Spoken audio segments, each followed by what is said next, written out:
Umar Nurmagomedov has finally revealed his UFC return, and fans are buzzing with excitement.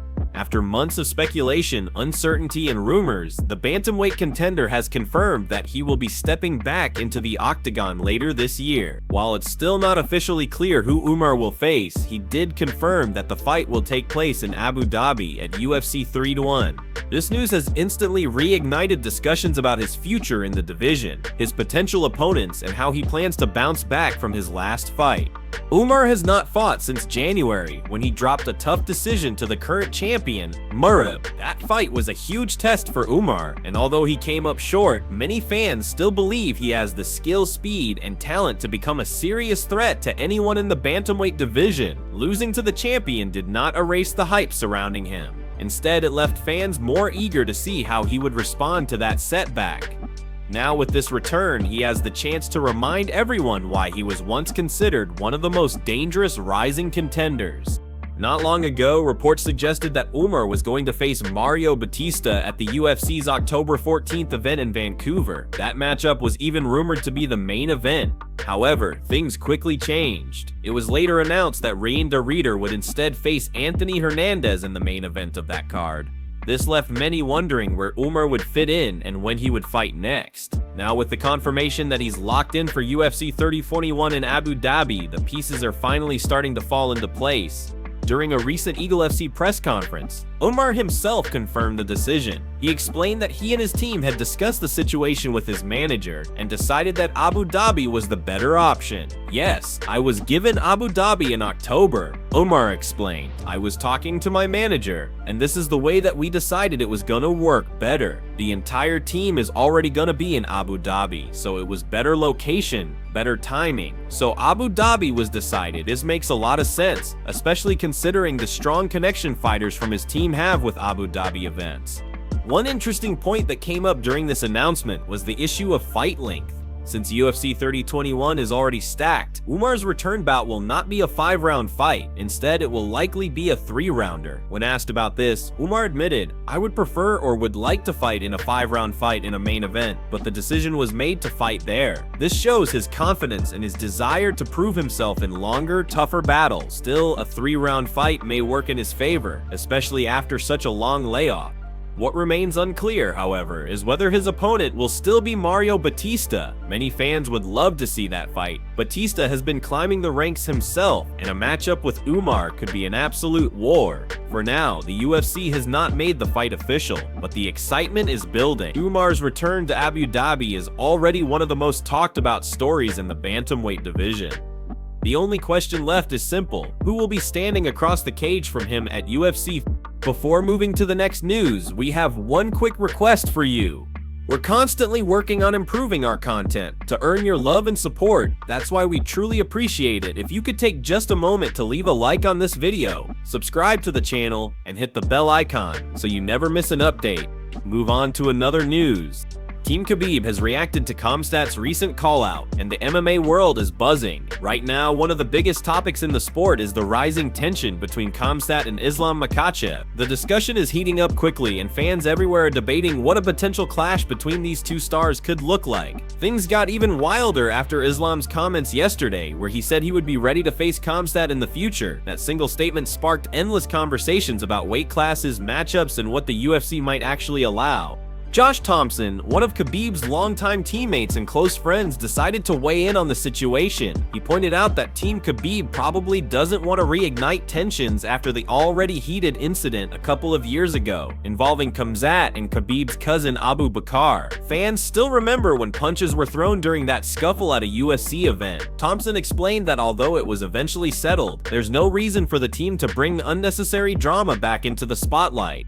He also made another very important point. Even if both Islam and Khamzat wanted this fight, the UFC likely wouldn't allow it. Why? Because the UFC isn't going to let a newly crowned lightweight champion jump around weight classes right away, especially when one of the fighters in question has struggled with making weight in the past. Thompson was very direct about it. The UFC simply won't risk their lightweight champ cutting down to welterweight and dealing with the same problems again. Instead, Thompson threw out a bold idea that shocked a lot of people. Why not have Khamzat move up, not down?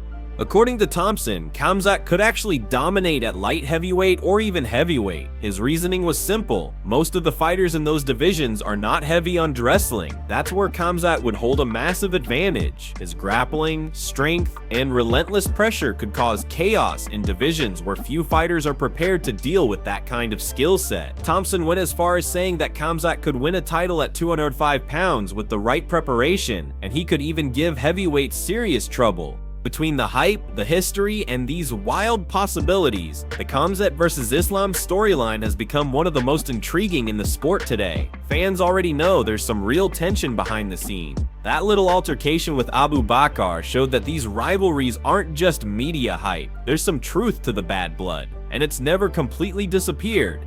Still, Thompson believes that if Khamzat truly wants to chase greatness, the smarter move is to go up instead of down. He suggested that the UFC would probably tell him, go to 205, defend your title there a couple of times, and then think about heavyweight. In his view, the pathway is clear. At light heavyweight, Khamzat could make a massive impact because, as Thompson emphasized, not many of those fighters can wrestle at the level Khamzat brings.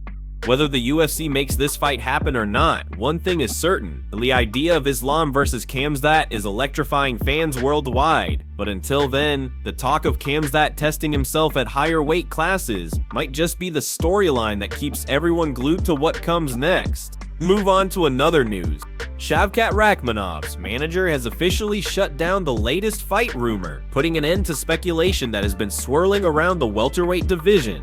As of right now, it remains unclear when Shavkat will step back inside the octagon or who his next opponent will be. But recently, rumors began spreading that a fight between Shavkat and Sean Brady was in the works for November. Those rumors caught fire quickly, but his manager has now stepped in and torched the idea, insisting that nothing of the sort is happening. The undefeated Kazakh welterweight has not competed since December, when he picked up a dominant decision victory over Ian Gary. Many fans expected that Shavkat would get the opportunity to face the former champion, Belal Muhammad, earlier this year. That matchup made a lot of sense considering both fighters' momentum and rankings. However, Shavkat was sidelined with an injury, forcing those plans to fall apart. Since then, speculation about his return has been non-stop. More recently, a report from Sporty Line claimed that talks were underway for Brady to fight at the UFC's November 22nd card in Qatar. The report hinted that Shavkat could be the opponent. That news immediately set social media ablaze, as fans were eager to see how two of the division's top contenders would match up. But before the rumor could spread any further, Shavkat's manager, Daniel Rubenstein, fired back with a strong response. He said, "When will you people learn? When you don't check both sides, you'll just keep spitting fake news. This fight is not happening, and it certainly won't happen in November." With that statement, Rubenstein shut the door on the rumor and made it very clear that fans shouldn't expect to see Shavkat versus Brady anytime soon. That leaves the question, what is next for both men? Would Shavkat even consider a fight with Brady at this stage of his career? Or is he holding out for a potential title shot? After all, Shavkat remains undefeated, and many believe he deserves to be right in the mix for gold. A fight against Brady would be dangerous, but it could also serve as a final step toward a championship opportunity.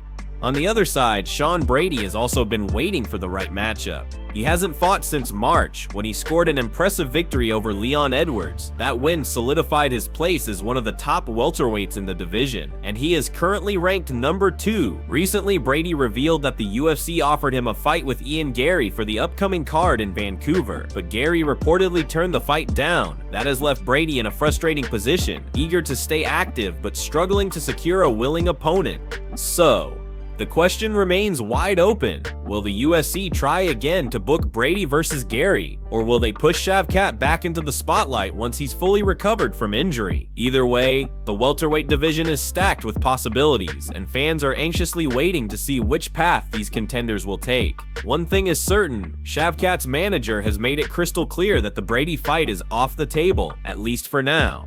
Move on to another news. Charles Oliveira has given his opinion on who should be the next man to challenge Ilia, and his answer has already started stirring conversation across the MMA world. When Oliveira was asked who he believes the new lightweight king should face, he didn't hesitate to point toward Arman. According to Oliveira, Arman is ranked number 1, and for that reason alone, he deserves this fight. Oliveira explained that Arman has been waiting at the top, preparing for a title shot, and was already lined up for a championship opportunity before injury forced him to pull out. To Oliveira, the path is clear. Arman should be the one to step inside the cage with Ilia next. There are certainly many fans and analysts who agree with Oliveira's perspective. Arman has proven himself as one of the toughest contenders in the division. His relentless wrestling, incredible pressure, and constant drive have made him a nightmare for anyone at lightweight. Many believe he has earned his shot at the gold, and Oliveira's backing only strengthens that argument. However, as always in the UFC, it isn't just about rankings or merit. It also comes down to timing, matchmaking, and of course the decisions of Dana White and the promotion. Dana has repeatedly said that Arman will not get the opportunity to fight for the title until he secures another win. The UFC president has been clear about this stance, leaving Arman in a frustrating position despite his #1 ranking. He is viewed as the top contender, yet he's being told to prove himself once more before getting the chance to compete for the belt. This decision has sparked debates in the MMA community. Some fans argue that the ranking system should mean something, and if a fighter is #1, they should be next in line. Others believe the UFC is simply looking for the biggest fight, the one that brings the most attention, regardless of ranking. Adding another layer to the situation is Ilia himself. The champion has been very vocal about not wanting to fight the #1 contender just yet. Ilia has strongly and repeatedly stated that he won't accept a matchup with Arman as his next fight. His reasoning seems rooted in his desire to chase bigger names, perhaps looking for star power over rankings. That attitude has added even more tension to the lightweight title picture, as it pits the fighter deserving of a shot against a champion who isn't interested in that matchup. As for Rafael Fiziev, his name has also entered the conversation. Fiziev remains a dangerous striker and a fan-favorite competitor. While Oliveira didn't specifically push for Fiziev, there are talks that he could be another potential opponent in the near future. However, it seems clear that Oliveira sees Arman as the man who has earned this moment, even if the UFC and Ilia himself are not currently on the same page. The lightweight division is stacked, the rivalries are real, and the debates continue to grow louder. Oliveira's endorsement of Arman only adds fuel to the fire, as fans wait to see whether the UFC will reward merit or chase the most marketable fight. Move on to another news. Islam Makhachev has finally opened up about the constant discussion surrounding his potential return to the lightweight division, and his words have only fueled more speculation in the MMA world. After vacating the lightweight title to pursue gold at welterweight, Islam made it clear that his focus was on becoming a two-division champion. Yet the idea of him going back down to 55 for a massive showdown with Ilia has never gone away. Fans and analysts have been pushing the narrative, and every time Islam speaks, the intrigue only grows stronger. Earlier this year, Islam repeatedly stated that he wanted to challenge for the 70-pound title and that he would not hold up the lightweight division in the process. That led to him officially vacating his belt. Now with Ilia sitting on the lightweight throne, the conversation has shifted back to whether Islam might be tempted to return. At a recent Eagle FC presser, the former champion was asked directly about the possibility. His response showed both openness and hesitation. Islam explained that it all comes down to weight management. If his body goes up to 83 or 84 kilos after fights, he believes a cut back to 55 might be manageable. But if he continues to walk around at 85 or 86 kilos, then returning to lightweight becomes nearly impossible. Weight cutting has always been one of the most difficult challenges in his career, and he admitted it has never been easy. During the same press conference, a passionate fan shouted out asking Islam if he would return to lightweight specifically to make Ilia pay for comments he had apparently made about Dagestan. Islam smiled and simply replied, "As you wish," leaving the door wide open for speculation. While he didn't make any promises, he did acknowledge that the matchup with Ilia carries serious intrigue. He went on to say that a potential catchweight fight could also be an option, which would allow him to bypass the brutal cut to 55 while still making a highly anticipated clash possible. He emphasized that the idea of a super fight interests him, but nothing will be decided until his current path at welterweight is clear. Right now, Islam still has business to take care of at 70. His next assignment is supposed to be against JDM for the welterweight title, although that bout has yet to be officially booked. It's the fight that will determine his place in the welterweight division, and whether he can hold gold in a second weight class. Beyond that, talk of a showdown with Khamzat has already started to swirl. When asked if he would consider fighting Khamzat in the future should he win the welterweight belt, Islam carefully sidestepped the question. He made it clear that he did not want to create unnecessary conflict between their people, stressing that his only focus right now is the tough fight in front of him. Islam's comments highlight the difficult balancing act he faces. On one hand, fans want to see him reclaim his dominance at lightweight and challenge Ilia in what would be a blockbuster fight. On the other hand, his body and ambitions at welterweight may prevent that from happening. For now, all eyes remain on Islam's next move, because whether it's 155, 170, or even a catchweight, the possibilities surrounding his future are huge.